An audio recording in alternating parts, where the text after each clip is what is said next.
አጠቃላይ የኢትዮጵያ ፕሪሚየር ሊግ በኢትዮጵያ ፕሪሚየር ሊግ 2018-37ኛ ዋዜማ ላይ ነው ያለውና ውድድሩ መጠናቀቂያው 2 ሳምንታት ብቻ ነው የቀሩትና የተጠቀሰው አሰልጣኝ አዲሴ ካሴ በኢትዮጵያ ፕሪሚየር ሊግ የውድድር ደንብ አንቀጽ 31 ላይ የተቀመጠውን አሰራር እና የደንብ አካል ባለመቀበል በውድድሩ 4 ወራጆች እንደሚኖሩ አስቀምጠናልና ያንን በተጻረረ መልኩ ወራጅ ክለብ የለም በሚል የተሳሳተና የሐሰት መረጃ በመስጠቱ አጠቃላይ አወዳዳሪው አካል ሆነ የኢትዮጵያ እግር ኳስ ፌዴሬሽን አባል የሆነበት የውድድርና ስነ ስርዓት ኮሚቴ ዲሲፕሊን እርምጃ ላይ የውድድሩን ኢንቴግሪቲ የሚጎዳ በመሆኑ የተላለፈ ቅጣት ነው ማለት ነው።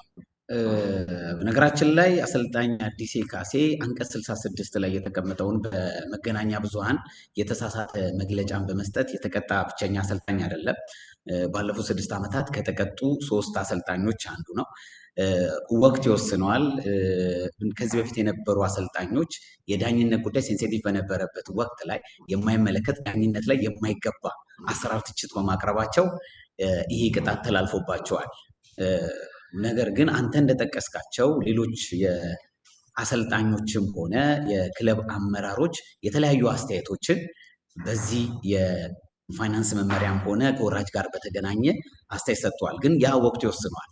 አምና የነበረውን ሂደት ስናይ አጠቃላይ ሂደቶች በመደበኛ ፍርድ ቤት ይታዩ ነበረ። እስከ ካስ ድረስ የደረሱ ሂደቶች አሉ። ስለዚህ እነዚህን ሂደቶች ታሳቢ በማድረግ የአምና የውድድር ባህሪ የራሱ ባህሪ ነበረው። ከመነሻው ጀምሮ የኢትዮጵያ ፕሪሚየር ሊግ አክሲዮን ማህበር በአቋቋመው የፋይናንስ ተቆጣጣሪ ኮሚቴ ቅጣት ያስተላለፈባቸው ተጫዋቾች አሉ። ቅጣቱን ተከትሎ ወደ ፍርድ ቤት የሄዱ ክለቦች አሉ። ያን ተከትሎ እስከ ካስ የደረሰ ጉዳይ አለ። አልቲሜትሊ ሁሉንም የኢትዮጵያ እግር ኳስ ፌዴሬሽን ኢቫሉዌት ካደረገ በኋላ ደግሞ የመጨረሻውን ውሳኔ ወስዷል። በወራጆች ላይም በሌሎች ውድድሮች ላይ የነበረውን በኢትዮጵያ ዋንጫ ላይ የነበረውን ዋንጫ እስከ መንጠቅ የሚያደርስ ውሳኔ ወስኗል እና የአምናውን እንደ ሪፈረንስ ማቅረብ አይቻልም። አምና የራሱ ሂደት ነበረው። ዘንድሮ ደግሞ የኢትዮጵያ ፕሪሚየር ሊግ የተደረገ የውድድሩ ትርጉም የሚኖረው ዋንጫ የማንሳት ሂደት እንዲሁም ወራጆች ላይ ያለው አጓጊነት ነው።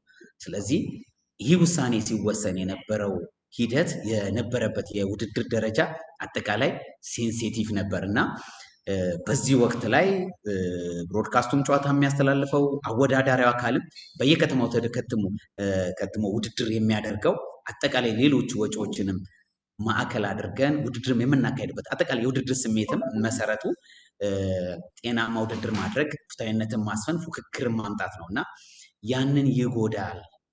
በውድድሩ ሊጠናቀቁ 2 ሳምንታት እየቀሩት የሚሰጥ አስተያየት ደግሞ ውድድሩ ላይ የሚያስከትለው ጉዳት ከፍተኛ ነው ብሎ ስለሚያምን አወዳዳሪው አካል ያንን ከግምት በማስገባት የተጠቀሰውን ቅጣት ሊያስተላልፍ ችሏል እና ከዚህ በፊት ከነበሩት ከሌሎች ኢንተርቪዎች ጋር በባህሪም በአይነትም በውድድር ወቅት ላይም ያለንበት የውድድር ወቅት ላይም ስናየው ይለያያል።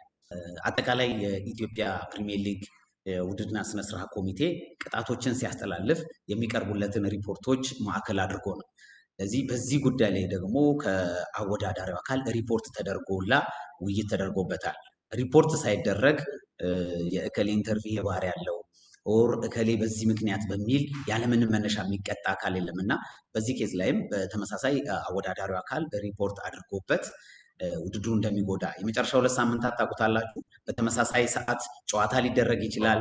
አጠቃላይ የሚወጡ ወጪዎችና የውድድር መርሃ ግብሮችም ይህንን ታሳቢ ያደረጉ ናቸውና በዚህ ወቅት ላይ እያንዳንዱ ጉዳይ ሴንሲቲቭ መሆኑ ታሳቢ ሊደረግ ይገባል ማለት ነው።